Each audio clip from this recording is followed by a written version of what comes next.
জনসাধারণের সুবিধার্থে আমরা অলরেডি জানিয়েছি যে ৩রা এপ্রিল ছুটি ঘোষণা করা হয়েছে এবং আরো একটা ঐতিহাসিক বিষয় হচ্ছে যে আজ এই চৈত্র সংক্রান্তিতে 3টা পার্বত্য ডিস্ট্রিক্টে ছুটি থাকবে। আমরা তো এমনিতে তো পয়লা বৈশাখে থাকে, বাট 3টা পার্বত্য ডিস্ট্রিক্টে চৈত্র সংক্রান্তিতে এটা ছুটি থাকবে। কারণ আপনারা জানেন আমাদের পার্বত্য চট্টগ্রামে বিজু, বৈশাখী, সাংগ্রাই অনেক তারা ফেস্টিভ্যালের আয়োজন করেন এবং এইটারও তাদের জন্য এই নির্বাহী আদেশে একটা ছুটির বন্দোবস্ত করা হচ্ছে। এবং এই ছুটিটা এই আমাদের সমতলে যারা জাতিগোষ্ঠী আছেন বাঙালি ছাড়া, যেমন ধরেন সাঁওতাল, খাসিয়া বা গারো, তাদের জন্য এটা প্রযোজ্য হবে।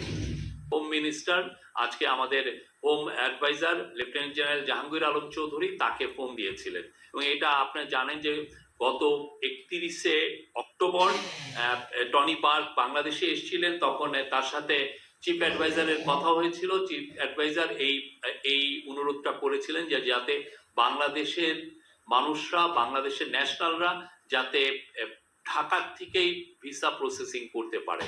তো আমরা তাকে এই প্রসেসটা এখন থেকে ঢাকা থেকে শুরু হবে। ঈদের ছুটি তো আমরা তো বললাম যে ঈদের যাতায়াতে ফ্যাসিলিটেট করার জন্য যাতে নির্বিঘ্নে আপনারা বাংলাদেশের মুসলিম জনগোষ্ঠী যাতে নির্বিঘ্নে ঈদ পালন করতে পারেন, সেই জন্য 3রা এপ্রিল এক্সট্রা নির্বাহী আদেশে ছুটি ঘোষণা করা হয়েছে।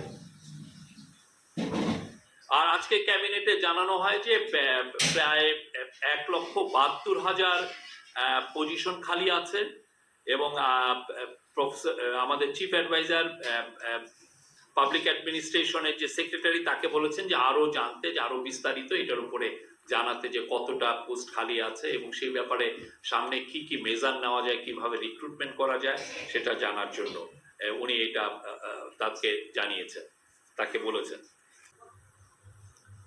এই টেন্ডারের মূল উদ্দেশ্য হচ্ছে যে যাতে টেন্ডারিং প্রসেসে কোনো ধরনের করাপশনটা না থাকে, এটা হচ্ছে মূল উদ্দেশ্য। তো সেই জায়গাটায় আমরা অ্যাচিভ করতে চাচ্ছি যে যাতে টেন্ডারিং প্রসেসে কোনো ধরনের কোনো মানে অসাধু গ্রুপগুলো যাতে ডোমিনেট না করতে পারে, কোনো ধরনের করাপশন যাতে না হয় এবং এই জায়গাটায় যতটা স্বচ্ছতা রাখা যায় আমরা সেই স্বচ্ছতা যাতে ইনশিওর হয়, যেন টোটাল ট্রান্সপারেন্সি থাকে। আর এটা জানেন যে আমাদের সাথে যারা ডেভেলপমেন্ট পার্টনার তারাও এটা অনেক বছর ধরে তো এই আমাদের ডেভেলপমেন্ট পার্টনার এগুলো বিষয়ে বলছিলেন। তো আমরা তাদের দিকে তাকাচ্ছি না, আমরা আমাদের মতো করে আমরা চাচ্ছি যে এটা যাতে ফুল ট্রান্সপারেন্সি থাকে, যাতে মিনিমামও করাপশন না হয় এবং এই কম্পিটিটিভ অ্যাটমসফিয়ার যেন ক্রিয়েট হয়, যাতে আরো অনেক কোম্পানি যাতে এই টেন্ডারিং প্রসেসে জয়েন করতে পারে। আপনাদেরকে ডিটেলটা বলতে পারবেন। আজকে এটা শুরু হচ্ছে এবং এটা খুবই আমাদের জন্য একটা আনন্দের সংবাদ। এটা আমরা আশা করছি যে 6টা কমিশনের যে রিপোর্টগুলো হয়েছে সেটা নিয়ে এখন চুলচুলা বিশ্লেষণ হবে, এটা নিয়ে অনেক ধরনের ডায়ালগ হবে এবং এর মধ্যে বাংলাদেশ একটা খুব ভালো রিফর্মের একটা প্যাকেজ পাবে।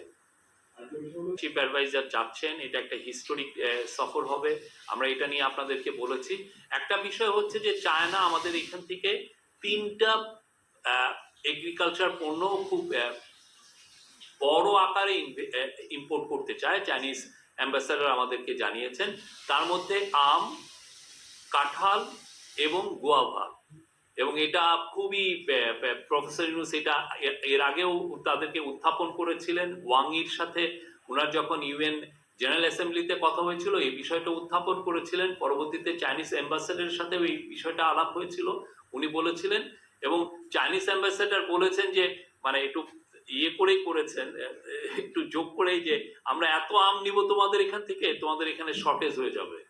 হ্যাঁ, তো সেই জন্য আমরা আশা করছি যে চায়নায় আমাদের একটা নতুন এক্সপোর্টের নতুন দিগন্ত উন্মোচিত হবে। তারা বাংলাদেশের আমকে চাইনিজরা পছন্দ করছেন এবং এই বিষয়ে চায়নায় আপনি খুব দ্রুত আপনারা দেখবেন এবং এই সফরের মাধ্যমে এটা আরো আমাদের ওপেন আপ হবে এই মার্কেটটা।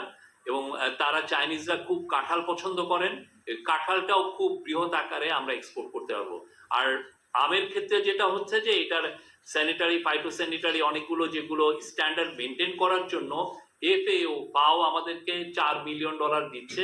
তো সেই অনুযায়ী এগুলো এই ফ্যাসিলিটিগুলো এক্সপোর্টের জন্য কিছু কিছু তো মিনিমাম কিছু স্ট্যান্ডার্ড মেনটেন করতে হয়, সেই মেনটেন করার জন্য তাও আমাদেরকে কারিগরি সহায়তা এবং অন্যান্য সহায়তা দিচ্ছে। তো এর ফলে যেটা হবে যে বাংলাদেশের আম বৃহৎ আকারে চায়নায় যাবে আমরা আশা করছি। যে এটা খুব শর্ট একটা নোটিশে ভিজিটটা হচ্ছে, তো যেগুলো আলোচনা হবে সেগুলো নিয়ে এখনো আমরা হ্যামার আউট হচ্ছে কি কি বিষয় নিয়ে আলোচনা হবে, সেগুলো এখনো ডিসকাশনের পর্যায়ে আছে। এটা পুরোপুরি যখন কংক্রিট একটা জায়গায় যাবে আমরা আপনাদেরকে জানাবো। জি, প্রফেসর ইউনূস আমাদের চিফ অ্যাডভাইজার চাচ্ছেন চাইনিজ যারা হেলথ কোম্পানিগুলো আছে তাদের সাথে কথাবার্তা বলতে, তারা যারা হেলথ চেন হসপিটাল চেন আছেন তাদের সাথে কথা বলতে চাচ্ছেন। একটা তো হচ্ছে যে চায়নায় যে ওইখানে আমাদের যারা অসুস্থ বা যারা রোগী আমাদের মানুষজন যাচ্ছেন ওইখানে ট্রিটমেন্টের জন্য, এটা একটা ভালো উদ্যোগ। এটা একটা ওরা অলরেডি কুনমিং এর 4টা হসপিটালকে ওরা আমাদের জন্য ডেডিকেট করেছে। কিন্তু এর বাইরেও প্রফেসর ইউনূস চাচ্ছেন যে চাইনিজ জাতীয় হেলথ কোম্পানিগুলো তাদের হসপিটাল চেইনগুলো যাতে বাংলাদেশে এসে ইনভেস্ট করে।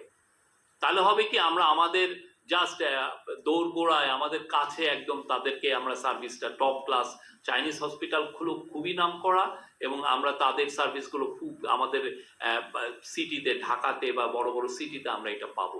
তো এটার জন্য স্পেশাল একটা এফোর্ট দেওয়া হচ্ছে। আমরা চাই যে চায়নার সাথে আমাদের এক ধরনের হেলথ কেয়ার ইস্যুতে আরও সুদৃঢ় আমাদের সম্পর্কটা হোক।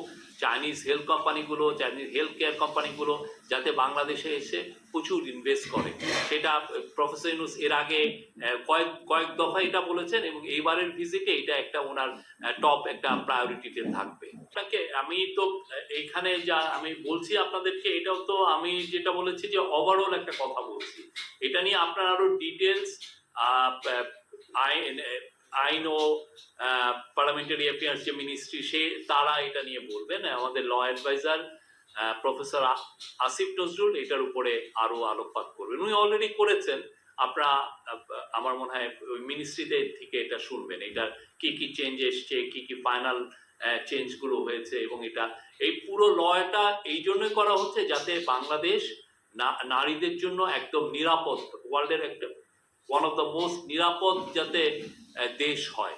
এটা হচ্ছে মানে কোনো ধরনের কোনো আর যে কোনো রেপ কেস যাতে খুব দ্রুত এটা আমরা ট্রায়াল করতে পারি, এবং এটা খুব দ্রুত যেন এটার ভার্ডিক্টগুলো ডেলিভার করা যায়। দেশি এখন চায়নাতে পড়ালেখা করছে, তো আমার মনে হয় না যে দোভাষীর সমস্যাটা একটা বড় ইস্যু হবে। ওরা যে কেউ বাংলাদেশিরা ওইখানে যে যারা করছেন তাদের মধ্যে থেকে অনেককে দুভাষী হিসাবে ইউজ করতে পারবেন। আর একটা হচ্ছে যে চায়নার মানে চায়না যে তার হসপিটাল গুলোকে আমাদের জন্য ওপেন আপ করেছে, ইটস এ বিগ নিউজ আমাদের জন্য। কারণ চায়নার যে হেলথ কেয়ার এটা খুবই ওয়ার্ল্ড স্ট্যান্ডার্ড, ওয়ার্ল্ডের খুবই নাম করা। ওদের যেগুলো যে সমস্ত হেলথ কেয়ার টেকনোলজি আছে এটা সত্যিকার অর্থে অনেক উন্নত দেশেও কিছু কিছু জায়গায় হয়তোবা নাই। বাংলাদেশে ওরা একটা হসপিটাল করতে চাচ্ছে এটা ঠিক, কিন্তু হসপিটাল করার বাইরেও আমরা চাচ্ছি যে ওরা যাতে হসপিটাল চেনগুলো বাংলাদেশে নিয়ে আসে, এবং ওদের ইনভেস্টমেন্ট যদি বাংলাদেশে আসে আমরা মনে করছি যে বাংলাদেশের হসপিটাল ম্যানেজমেন্ট সিস্টেম হসপিটালগুলো আরো উন্নত হবে।